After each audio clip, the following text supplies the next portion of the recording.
welcome back to my channel. This is Tambi here, and I thought to make another video because I've been thinking about doing this video for a while now. The video that I'm wanting to do right now is why I stopped seeing a therapist. Well, I've been seeing a therapist most of my life because I grew up in foster care, stuff like that. And not even sure how to start off, but I'm just gonna do it. I'm gonna wing it and go with the flow. Okay, so all my life I've been seeing therapists, and I've only had maybe one or two that I got close with, and they didn't misunderstand me. They saw me for me and didn't make me feel scared to open up to them in any way, shape, or form. But the rest were very mean, very judgmental, thought it was their way or the highway, made up things that were not happening, and used my religion against me. And I don't really like using the word religion, but apparently religion only counts when it's Christian or Catholic. But at least that's what some people think when it comes to the professional community. And I don't like when professionals with a license think that are closed-minded. And I don't like working with therapists that are closed-minded, are unwilling to be open to whatever comes their way when they're working with me. So, I told them that I was spiritual, and they asked me what that meant and what my beliefs were. And most of them will be like, oh, you're delusional. Because I believe in energy, and energy has been proven by scientists.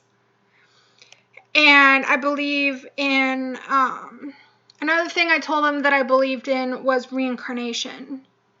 And my old therapist, my recent therapist, she's like, there's no evidence that is even real. And she got super defensive. And I'm like, really? There's a doctor right now, a doctor and a scientist right now, who is studying reincarnation in children.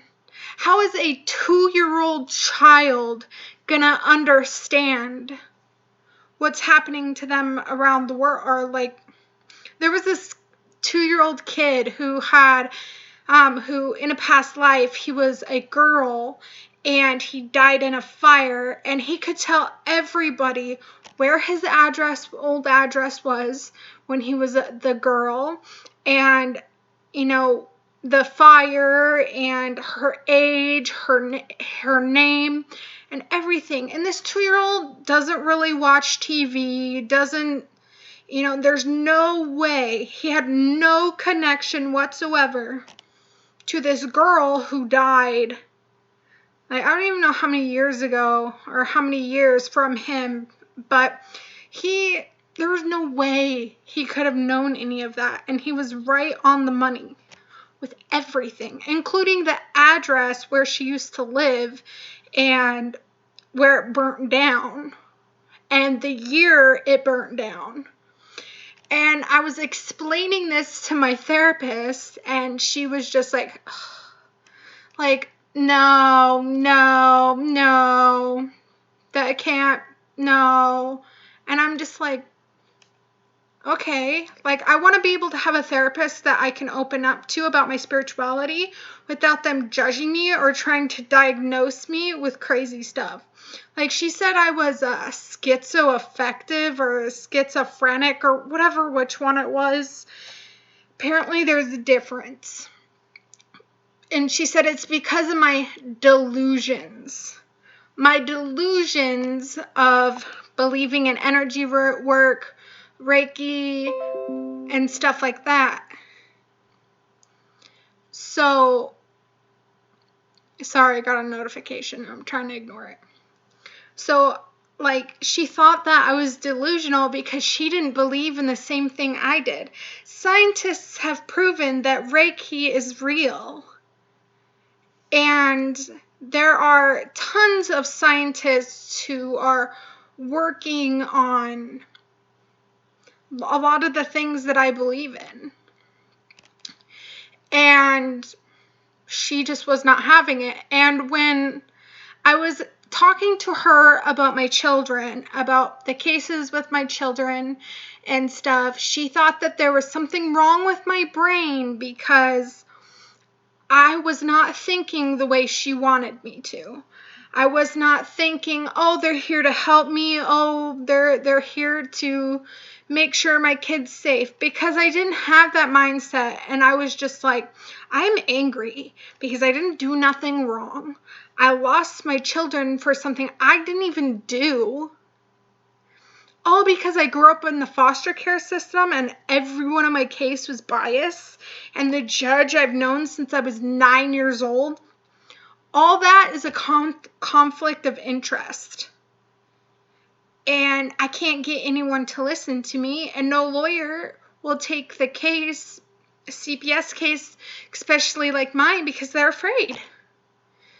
And the higher ups will bury it, and then the lawyers get targeted, which is a pain in the ass. And it seems like I'm crazy because a lot of people are closed-minded and don't want to believe that, you know, people are people regardless of their license, and there are horrible people out there with licenses regardless if it's doctors, therapists, cops,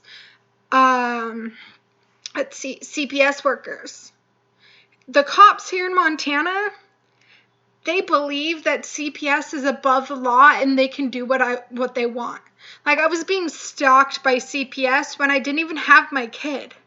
They were following me in a car everywhere I went. And that sounds really paranoid. I know it does.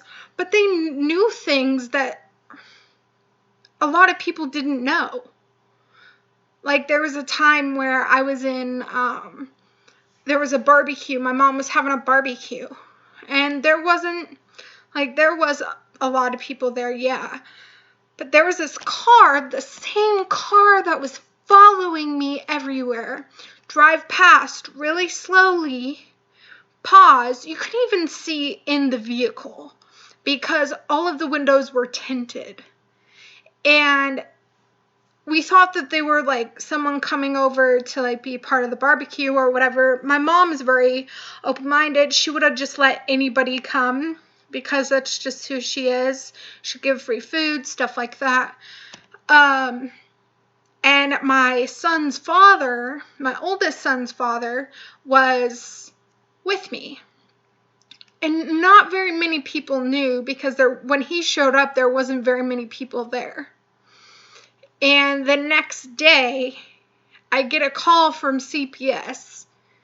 CPS is like, oh, are you back with your son's dad? And originally, I don't remember if we were actually back together or not. But I was like, no. No. They're like, well, why were you hanging out with him yesterday? I was like, how do you know that? That happened at like 6 or 7 o'clock at night. How did you know that? Oh, well, we just got our ways. They were following me everywhere. And when I went to the police about it, and I was like, this needs to stop. I need to be able to walk somewhere without being followed. I am an adult, not a child anymore, and this needs to stop. I have rights, and I don't need to be followed. They're like, well, if it's CPS, there's nothing we can do about it. I'm like, so I don't have rights? They're like, well, CPS has more pull than, just a normal person. And I was like, okay, well, I'm going to have to just deal with it then.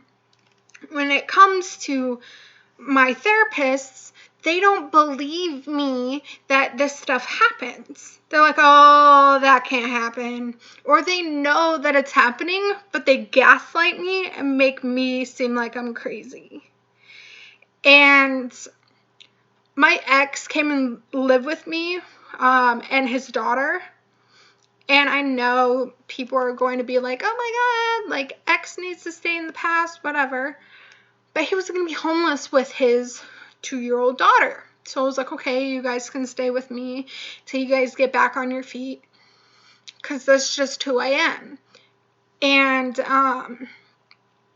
my therapist and my case manager had, even though this child was not being abused in any way, shape, or form, like she was being taken care of, even spoiled rotten, and both my therapist and my case manager had made a false report to the Child and Family Service office, and they said that, oh, well, I'm required, to me, they said that they are required to make a report against me for having a child in my home because of my old cases.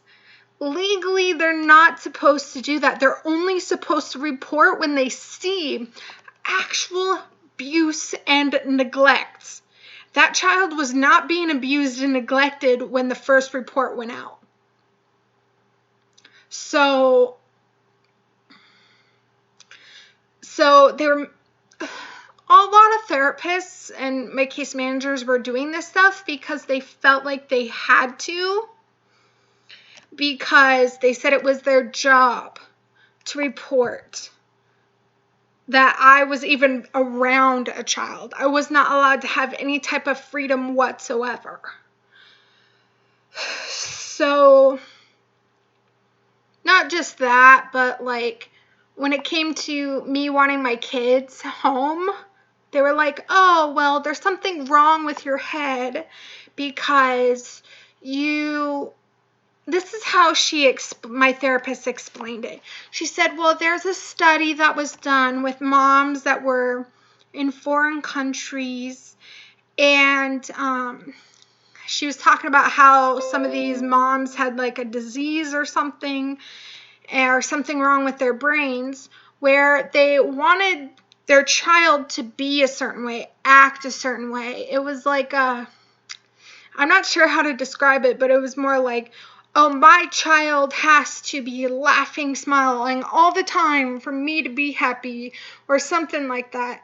And she said that because I wanted my kids home and I wasn't accepting it, that I got my kids taken away for no reason, that something's wrong with my head because I'm not accepting that my child was taken illegally and that I'm supposed to be okay with that. And that I need to have my kid in my care because I'm crazy and I need my kid to be happy. Like, she made me seem like a lunatic. And I'm like, no, I shouldn't have to put a Band-Aid on this and be okay with my child illegally getting taken from me. And I'm supposed to just deal with it and be fine, and because I want them home and I'm angry because they were taken illegally, that I'm supposed to just mourn and get over it. That is what she's trying to say. That there is something wrong with my head and that I have this disease like those other girls, other moms in the foreign countries who have to have their child they have to have their child around them to be happy, because it's all up to the child, and no one should ever put that type of weight on a child, that it's not up to the child to make you happy. Yeah, I get that. And that was not what I was saying at all. And I made that clear to her. She didn't care. She was trying to diagnose me with stuff, make me seem crazy. And I'm not having that. And the more I went in, the more stressed out I was getting because she was not hearing me. And she was making up things of why I was feeling the way that I was feeling. And because I miss my kids and I gave birth to them, I grew them in my stomach. That was a little backwards, but I grew them in my stomach and I gave birth to them, and they're my children, they're my blood. And because it's very traumatic to have someone come into the place where you just gave birth and have them take your child away for no reason, and watching them just have no empathy whatsoever and lie and say things that aren't true, fabricate my disabilities. And they would just take my kids. And so that's so traumatic and depressing. And when you find out you no longer have your rights anymore for no reason, that all your hard work was for nothing, I became depressed and sad, and I couldn't get out of bed. And they were like, oh, well, we're going to base off your depression now, and we're going to say that you can't take care of a child because of what you're going through right now. They're like, how about you get on all these medications because it's not right for you to feel that way. And they made it seem like there was something wrong with me, and immediately wanted to put medication down my throat. And I wasn't having it because I was like, we need to deal with the root of the problem. This is not right. I should not have to be okay with this.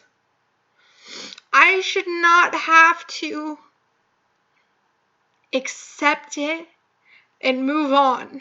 I shouldn't have to. I shouldn't have to be dealing with this. But everyone with a license is telling me I need to be on heavy doses of medication and that I can't have children and that there's something wrong with me and my belief system. And even when I was bringing up God and that God gave me my beautiful children, they turned around and said I was hyper-religious and there was something wrong with me. Like, that's why I don't see therapists anymore.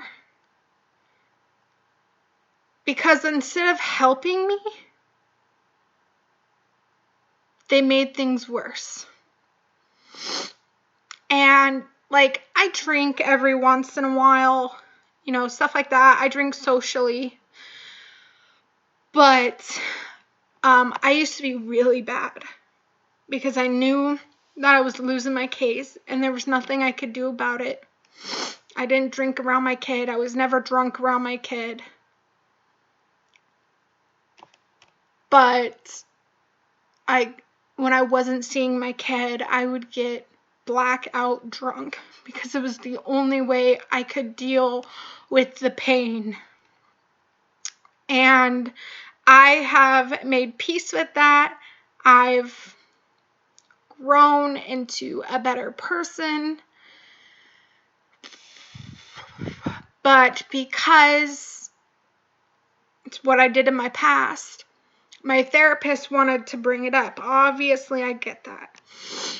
But she wouldn't lay it down. She would not let it go. And she was like, you need to take responsibility. You did this. And I said, I have taken responsibility. And I have dealt with it emotionally.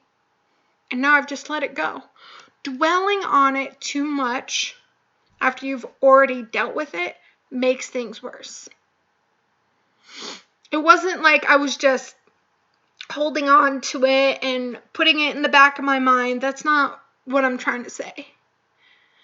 But I had already mentally forgiven myself and dealt with it and then just let it go. And my therapist would not let me let it go. She was just like, there's something wrong with you because you don't want to dive deep into it. I said, I've already dived deep into it. I've already dealt with it myself. And I've already let it go. And because I refused to go further with it, she was like, oh, well, you're not going with the program. You aren't following my recommendations. And just because I was on medication in my past, and when I talk about things that are very important to me, I ramble. And sometimes I don't take a deep breath like I am now. And so they immediately like, oh, you have ADHD, you have this, you have that, you have this, you have that. And like, I have PTSD. And when I'm in really, really stressful situations, the PTSD kind of like floods out. But that's only when I'm in stressful situations. And so my therapist kind of makes up her own thing and goes, oh, well, if you have PTSD, you can't take care of a child. And that's what CPS says. And I was like, well, what about all those veterans with severe, severe PTSD after they, leave and come back from deployment and they have children? You're going to go after them and take their kids because they have their severe PTSD? And it's a little different for me, though, because my therapist, well, what about the stress of having a child? I've always known that I was going to be a mom. And I don't count the hard times in taking care of children and babysitting and stuff like that. I don't count that as actual stress. What I do count as actual stress is feeling lost, feeling depressed, doing everything you can to get your kids back, and it doesn't work. And losing your kids for no reason. I used to have even thicker hair than I do now, and I actually have bald spots, but you can't tell because my cameras, my computer isn't very good, and so everything looks dark. But there's certain parts of my hair that if I lift up, you can see a whole bunch of thinning and bald spots. And my hair didn't start falling out in chunks until I had my kid taken from me. In the hospital, I've been losing my hair. I have a hard time doing daily things. And spirituality has really helped me, do better than I normally would. Because if it wasn't for spirituality, I wouldn't get out of bed. I wouldn't take care of myself. I would have just given up. But I'm trying to manifest all this good stuff into my life and make better. But my therapist was not making that easy for me. She tried to make me feel crazy because of my belief.